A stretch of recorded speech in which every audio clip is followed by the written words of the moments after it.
Hello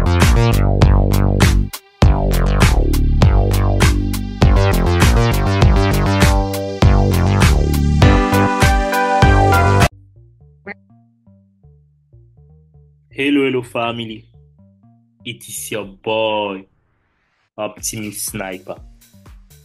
Bienvenue une fois de plus dans une nouvelle vidéo portant sur comment trader les cassures en utilisant les lignes de tendance, les canaux et les triangles. Ok, tout comme les cassures des ranges que nous avons eu à voir précédemment, trader les cassures des lignes de tendance, des canaux de tendance ou les triangles, c'est aussi facile, c'est facile à repérer. Les opportunités sont assez faciles à repérer à l'œil nu. Excusez-moi déjà, je suis enrhumé tellement, d'accord. J'ai une petite grippe qui me dérange. Donc, si ma voix elle n'est pas bonne, donc sachez juste que c'est parce que j'ai de la grippe. Ok, mais j'ai décidé quand même de faire une vidéo. Ça fait quelques jours là, je suis un peu très concentré à travailler sur autre chose avec une petite équipe que j'ai construite. Donc, ça me prend un peu trop de temps et je trouve pas vraiment du temps pour faire des vidéos. Mais là, je pense que je dois le faire, c'est important. Contrairement au range, d'accord, on trade aussi les lignes de tendance, les cassures de lignes de tendance, les cassures de canaux et des triangles. Une fois que vous aurez commencé à vous habituer aux signes de cassure, vous serez en mesure de pouvoir repérer de bonnes opportunités rapidement, et avoir de bonnes transactions. Maintenant, pour trader les cassures, d'abord, premièrement, il faut que vous ayez des modèles graphiques, d'accord? Il faut que vous puissiez repérer les modèles graphiques. Modèle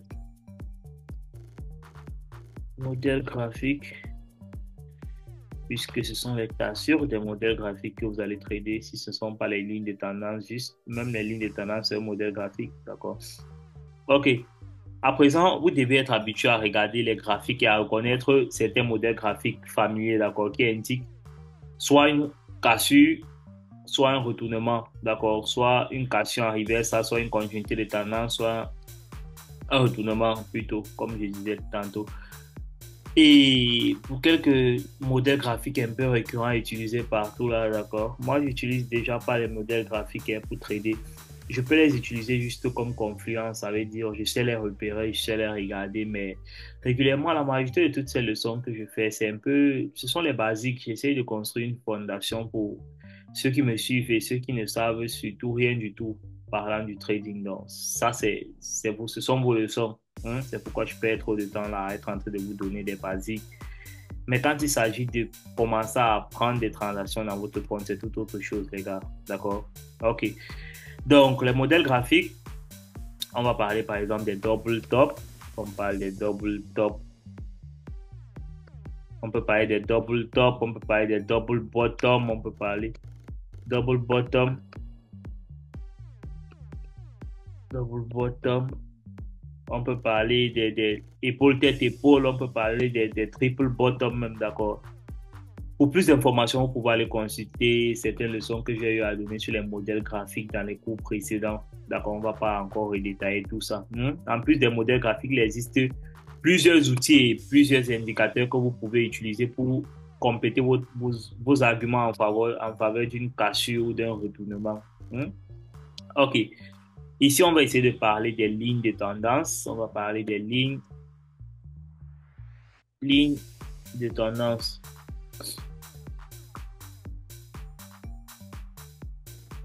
Les lignes de tendance, d'accord. La première façon de repérer une éventuelle cassure, c'est de tracer une ligne de tendance sur un graphique, d'accord. Pour tracer une ligne de tendance, vous devez juste regarder un graphique simplement et essayer de rejoindre les points haut alignés à la baisse ou les points bas alignés à la hausse, d'accord. Pour une ligne de tendance baissière, vous allez juste chercher à repérer les points hauts, des points bas alignés à la hausse, d'accord. C'est-à-dire les creux alignés à la hausse. Et pour une ligne de tendance baissière, vous allez essayer de repérer les sommets alignés à la baisse. Et vous montre ça rapidement. Lorsque vous tracez une ligne de tendance, il est préférable de relier au moins ce deux sommets ou deux creux, d'accord. Plus il y a des sommets entre eux, qui sont reliés entre eux, plus la ligne de tendance est plus forte. Là, clairement, ici, même avant de bouger sur ce graphique, on a un très bon exemple ici, d'accord? Et je tiens à vous noter que lorsque vous tracez une ligne de tendance, ne pensez pas que cette ligne de tendance sera parfaite, d'accord? Elle ne sera jamais parfaite. Le marché en lui-même, c'est pas un marché parfait.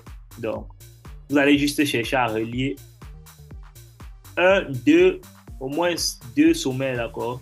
Au plus la ligne de tendance a des sommets réunis, plus elle est forte. Donc, vous voyez là, j'ai réuni ce sommet, ce sommet, ce sommet, ce sommet. Et vous voyez là, ce sommet, ainsi de suite, d'accord. Plus il y a de sommets, plus la ligne de tendance a une bonne confluence, a de bonnes confiances, d'accord. Elle est un peu plus solide. Alors, comment vous pouvez utiliser la ligne de tendance pour, à votre avantage? Lorsque le prix va, ici par exemple, si vous étiez vendeur ici et que si vous aviez déterminé que on est dans une tendance à la baisse sur l'euro USD et que vous vouliez profiter des opportunités de vente en utilisant la ligne de tendance, qu'est-ce que vous pouvez faire? Lorsque le prix s'approche de votre ligne de tendance, une fois que vous avez repayé par exemple la ligne de tendance ici, lorsqu'elle avait touché deux fois ici, à la deuxième fois lorsqu'elle a coulé, une fois que le prix s'approchait de la ligne de tendance ici, là, les seules choses qui peuvent se produire, c'est quoi? Soit le prix va rebondir sur la ligne de tendance et poursuivre la tendance en cours, soit le prix va franchir la ligne de tendance et provoquer un renversement, c'est-à-dire aller à la hausse. Donc, si vous voulez être vendeur ici, là, voilà là où vous devez avoir vos opportunités de vente. Vous devez avoir une opportunité de vente ici. Lorsque le prix vient toucher ici, lorsque le prix vient toucher ici, comme ça, vous pouvez vendre.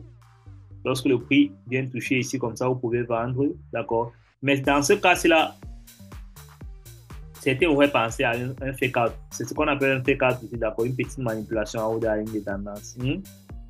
Là, vous pouvez aussi vendre là. Si vous avez de bonnes confirmations, vous pouvez aussi vendre là, et ainsi de suite. D'accord? Maintenant, si vous voulez plutôt agir, pourquoi vous allez même être en train d'agir dans une tendance baissière à la hausse? D'accord? Maintenant, avec d'autres confluences, si le prix cassait là, avec de façon solide et qui revenait reteste la ligne de tendance, vous pouvez décider d'acheter pour continuer la hausse, d'accord? Mais au meilleur des cas, la tendance est votre ami, donc vous voulez toujours être dans la tendance en cours. Ici, là, vous devez vous concentrer juste à prendre les ordres de vente. Vous devez vendre ici, peut-être vendre ici. Vous aurez eu des bons profits, d'accord? Si vous avez vendu ici, là, vous pouvez laisser le trade couler. Si vous aviez vendu ici, vous pouviez laisser le trade couler. Rien qu'avec ça, vous avez eu des bonnes confirmations. Il pouvait aussi avoir une légère petite ligne de tendance ici, là, même dans cette autre ligne de tendance, dans cette autre grande ligne de tendance, il pouvait encore avoir une petite ligne de tendance ici, comme ça, le prix a touché plusieurs fois. Ça pouvait être aussi vos positions de vente, là, vous pouvez entrer partout, là, d'accord? OK. Lorsque, en utilisant les informations, vous pouvez affiner avec certitude que la cassure, que le retest, d'accord, quand le prix vient toucher la ligne de tendance, là, que le prix va continuer à aller vers le bas. D'accord, c'est aussi simple que ça. C'est juste ce à quoi la ligne de tendance vous sert. Elle vous sert à repérer que le prix est en train de former une succession de hauts alignés à la baisse. D'accord, et vous voulez profiter de ça. Vous voulez juste vous positionner. Maintenant, si on parle des canaux de tendance, là, c'est une ligne de tendance à la baisse. Et si je vais sur le DSY, on va seulement voir une ligne de tendance à la hausse, puisque l'euro USD avec une ligne de tendance à la baisse, ça veut dire qu'inversement, on pourra avoir une ligne de tendance à la hausse sur le DSY. Donc là, rapidement, excusez-moi, le graphique, il est sale. Quand je parle de sale, il est encore aligné comme j'étais en train de trader pendant la semaine. Vous voyez là, clairement, on a une ligne de tendance à la hausse. Qu'est-ce que ça rejoint? Ça rejoint juste les creux alignés à la baisse, d'accord? Les creux successifs alignés à la baisse. Et partout là, vous pouviez avoir vos ordres d'achat, d'accord? De façon basique, et là, je me limite juste à ça pour vous débutants, d'accord? On s'arrête juste là. De façon basique, ici, là, partout là, vous pouvez avoir les ordres d'achat. Quand le prix vient reteste la ligne de tendance haussière, vous pouvez avoir tous vos ordres d'achat là, ici, encore. D'accord? Ici, on avait un petit fake out, d'accord? Comment savoir que c'était un fake out? Là, c'est pas encore votre niveau, d'accord? Avec un peu plus d'expérience, vous allez savoir quand il s'agit d'un fake out. Ok, là, clairement, c'est une ligne de tendance haussière. Ok. Allons-y encore sur notre euro USD avec lequel nous sommes en train d'avancer. Je pense que c'est celui-ci. Non, pas du tout. C'est celui-ci. Ok, c'est celui-ci. Maintenant, parlons des canaux de tendance, d'accord? Comment trader les canaux de tendance, comment trader les cassures sur les canaux de tendance. Une autre façon de repérer les opportunités de cassure, c'est de dessiner juste vos canaux de tendance, d'accord? Le dessin des canaux de tendance est presque identique au dessin des lignes de tendance, sauf que une ligne de tendance, c'est un canal de tendance, c'est une ligne de tendance, par exemple, baissière et sa parallèle. C'est juste sa parallèle. Donc, une fois que vous avez repéré la ligne de tendance baissière, vous essayez de repérer la ligne de tendance qui est parallèle à la ligne de tendance baissière là. Donc, comme par exemple ici, ce n'est pas parfait pour pouvoir avoir un canal de tendance ici comme ça. D'accord, voilà un canal baissier. Hmm? Voilà un canal baissier. Maintenant, comment trader la cassure du canal baissier? La ligne de tendance ici, là, vous tradez dans ce sens ici. Il faut trader la cassure de la ligne de tendance ici, là. Par exemple, j'ai oublié de vous parler de ça parce que c'est ça le thème en question. S'il fallait trader la cassure de la ligne de tendance ici, il faut attendre que le prix casse cette ligne de tendance baissière et qu'elle revienne faire un retest ici. Et qu'elle casse bien ça, elle revient faire légèrement un retest ici. Elle peut ne pas retester juste sur la ligne là. Elle peut tester quelque part même ici, ne pas vouloir et elle continue à monter. D'accord. Là, avec vos bougies, avec vos bougies ou la structure du marché, même en fait, simplement, vous allez déterminer si c'est que le prix veut continuer ou pas. D'accord? Et vous allez chercher comment vous allez vous positionner. Clairement, ça va ressembler à quelque chose comme ça, mais avec un peu plus d'amplitude. Ça veut dire que le prix va un peu plus s'éloigner de ça. Plus il s'éloigne de ça, plus la cassure est bien matérialisée. Donc, plus il est proche de la ligne de tendance, là, plus ça peut être un fake out. D'accord? Donc, c'est mieux de laisser bien le prix s'éloigner de la ligne de tendance et attendre un retest pour pouvoir entrer. D'accord, c'est aussi simple que ça. C'est pareil sur la ligne de tendance haussière qu'on a eu à matérialiser là-bas. Que le prix casse à la baisse et qu'il s'éloigne bien de ça. Allons-y parler de ça, allons-y regarder ça parce que quand je parle là comme ça, c'est un peu comme ça. Ça va ressembler à quelque chose comme ça, que le prix s'éloigne bien de ça, d'accord? Il s'éloigne bien de ça, comme par exemple dans cet exemple. Si continue à descendre là, c'est bon. Maintenant, une fois qu'il va faire un petit retracement, ça va un peu donner quelque chose comme ça. S'il descend encore bien là, une fois qu'il va faire un retracement là, c'est bon pour vous. Vous supposez que, OK, nouvelle structure du marché, on va venir créer un petit high là, on va courir là. Là, vous pouvez commencer à chercher vos ordres de vente là, essayer, vous allez placer. Regardez, vous allez placer vos stop loss quelque part là-haut. D'accord? Aussi basique que ça. On se limite à ça pour le moment. OK. Maintenant, comme je disais tantôt, un range, c'est juste quoi? C'est une ligne de tendance baissière et sa parallèle. Quand on parle d'un range, d'un canal haussier ou d'un canal baissier, un canal baissier, c'est une ligne de tendance baissière et sa parallèle. Donc, vous essayez de mettre une parallèle là, juste comme ça. D'accord? Vous essayez de mettre une parallèle là, juste comme ça. Et maintenant, soit vous allez être en train de trader dans le range baissier, dans le canal baissier, où vous vendez tous vos highs ici comme ça. Soit vous allez être en train de trader la cassure du canal baissier, d'accord? Un canal baissier, trader sa cassure, c'est quoi? C'est trader la cassure à la hausse, non? Puisque la cassure régulièrement d'un canal baissier, si on parle d'une cassure, ça veut dire que ça doit être à la hausse. Vous voulez trader les reversals, d'accord? Vous voulez clairement attendre que le prix sorte juste à la hausse. C'est pareil, hein? Il n'y a rien de différent là. Il doit toujours casser sa ligne de tendance baissière, d'accord? Et vous essayez de vous positionner là, sur le dessus du canal, et vous allez à la hausse. C'est aussi simple que ça. C'est pareil pour un canal haussier. D'accord? C'est pareil pour un canal haussier. C'est une ligne de tendance haussière et sa parallèle. Donc, si elle met quelque chose là comme ça va donner un canal haussier. D'accord? Si elle met quelque chose là comme ça, c'est pas parfait. Ça sera jamais parfait. Ne vous attendez pas à ça. D'accord? OK. Voilà un canal haussier. Donc, une fois, c'est un canal haussier. D'accord? Vous savez dire que quoi? Vous voulez trader la cassure du canal haussier, c'est-à-dire que le prix sort de ce canal haussier à la baisse. Donc, quelque chose comme ça, c'est pareil. Vous allez attendre un retest là sur le canal et que le prix continue à baisser comme ça. C'est aussi simple que ça. D'accord. C'est comme ça qu'on trade la cassure des canaux de tendance. Là, quand je passe ça, je ne vais pas perdre le temps à être là, à mettre les setups. Vous allez juste se placer là, comme ça, vous allez placer votre stop loss là et essayer de viser quelque part là en bas en fonction de votre structure du marché. C'est pareil ici sur l'euro USD. Vous allez faire quoi? Vous allez essayer de prendre, si le prix casse là-haut, si le prix casse là comme ça, si on a une sortie du range là comme ça, vous allez attendre que le prix revienne là pour prendre vos ordres d'achat, d'accord? Vous allez prendre peut-être votre ordre d'achat ici et placer votre stop loss quelque part là en fonction de votre structure. Et chercher un mouvement plus haut là, d'accord? Là, c'est très basique, hein? Mais les gars, laissez-moi vous dire réellement, ça ne suffit pas, d'accord? Là, c'est de façon basique comment on peut trader ça. Maintenant, agencer avec plusieurs autres outils que vous allez utiliser, ça va donner un peu plus de force à ce que vous attendez comme prévision, d'accord? Les canaux sont utiles car ça vous permet de repérer les cassures dans les deux sens de la tendance, d'accord? on peut avoir une cassure baissière ici et vous essayez aussi de profiter, que le prix soit toujours en train de baisser. Quand il revient tester encore le canal ici, là, vous pouvez continuer à vendre ici. Vraiment, vous êtes baissier sur l'euro USD avec de fortes probabilités. L'approche est similaire. La façon dont vous abordez les lignes de tendance dans la mesure où vous attendez que le prix atteigne une ligne du canal et vous examinez si vos indicateurs vous donnent si vos indicateurs confirment votre décision que vous voulez prendre. Pour ceux qui traitent avec les indicateurs, bien sûr, d'accord, vous pouvez regarder, par exemple, pour trader, par exemple, une cassure de manière haussière, vous pouvez regarder si l'indicateur sort d'une zone de suivante sur votre RSI, par exemple. Vous pouvez regarder sur votre MACD, si la MACD indique que le prix est dans une zone dynamique baissière, qu'il sort d'une zone dynamique baissière, d'accord, vous pouvez d'une zone dynamique baissière, oui, et qui va aller aussi, vous pouvez décider de prendre vos ordres d'achat. Vous pouvez regarder vos moyennes mobiles, si la moyenne mobile X croise la moyenne mobile Y en fonction de comment vous tradez avec vos moyennes mobiles, d'accord. Vous allez chercher des confirmations pour essayer juste de renforcer vos probabilités, d'accord, sur votre trade, puisque je vous note toujours ça qu'on ne traite pas juste avec un élément. C'est un peu comme un technicien, d'accord, dans sa boîte à outils. Il a plusieurs instruments avec lesquels il travaille. Il ne travaille pas juste avec le marteau, il travaille le marteau, il travaille la scie, il travaille avec les clous, il travaille avec la tenaille, il travaille donc. C'est un peu pareil pour un trader. Vous allez avoir plusieurs outils dans votre boîte à outils. C'est à l'aide de ça que vous allez faire un travail meilleur, d'accord? Ok.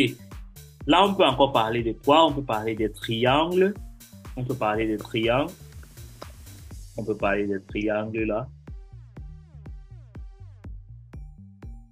Comment trader les cassures de triangle. La troisième façon de repérer les opportunités de cassure de range, c'est entrer dans les triangles. D'accord, on a eu déjà à voir les triangles même dans les cours précédents. Les triangles se forment lorsque le prix du marché commence à être un peu volatile et à se consolider dans une petite fourchette étroite. D'accord. Notre objectif ici, c'est de nous positionner lorsque le marché se consolide pour essayer de capturer la cassure du mouvement. D'accord. Et régulièrement, il existe trois types de triangles. On peut avoir les triangles ascendants, on peut avoir les triangles descendants, on peut avoir les triangles symétriques. Parlant des triangles ascendants, les triangles ascendants se forment lorsqu'il y a un niveau de résistance, par exemple, et que le prix, je vais vous dessiner ça. Les triangles ascendants, c'est quoi? Voilà un triangle ascendant, par exemple. Vous allez voir une zone de résistance là, comme ça. Et le prix est en train de créer des hauts de plus en plus hauts ici. D'accord, mais il n'arrive pas à casser cette zone de résistance. Ça veut dire le prix sera en train de faire quelque chose comme ça. D'accord. Bon, ils sont en train de faire quelque chose comme ça. Il touche ici. Fait quelque chose comme ça. Il touche ici. Fait quelque chose comme ça. Il touche ici. Fait quelque chose comme ça. Il touche ici. Fait quelque chose comme ça. Et il touche ici. Ça, c'est ce qu'on appelle un triangle. Excusez-moi.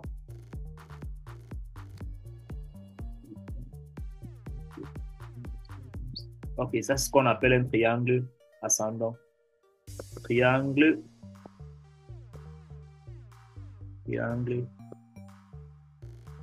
ascendant.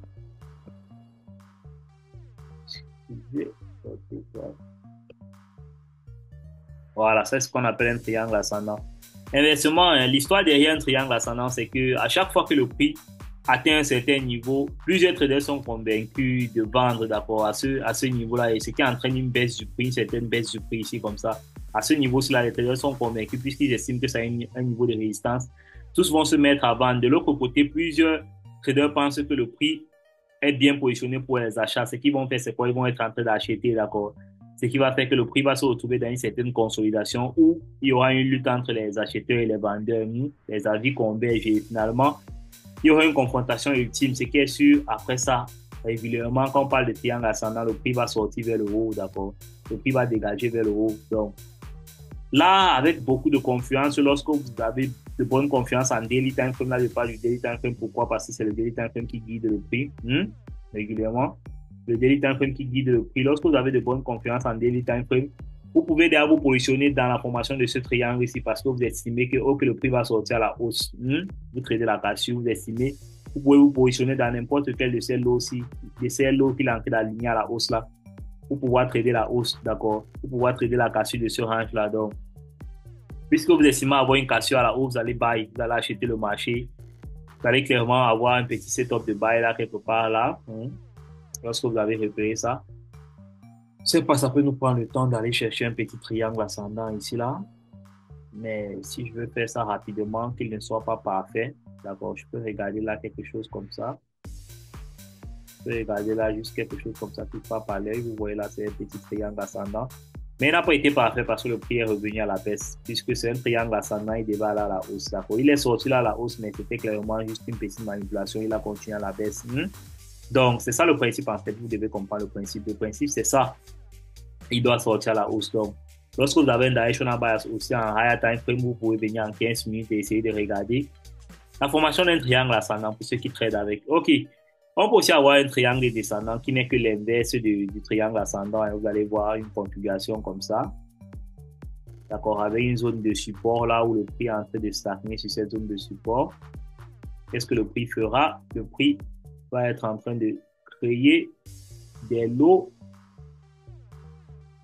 des highs de plus en plus low, comme ça. Il va être en train d'aligner des highs de plus en plus low. Et il bute sur la zone de support sans toutefois aller plus bas. D'accord. Après là, il va percer, aller vers le bas. Donc, le principe, il est simple.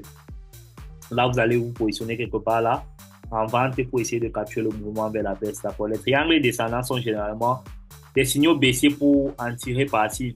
L'objectif ici, c'est de vous positionner pour vendre à découvert si le prix devrait franchir le niveau de support. D'accord. Et on peut aussi avoir les triangles asymétriques. Le triangle asymétrique ici, là, c'est quoi? Excusez-moi, je pense sur le côté. Le triangle asymétrique, c'est le triangle symétrique plutôt.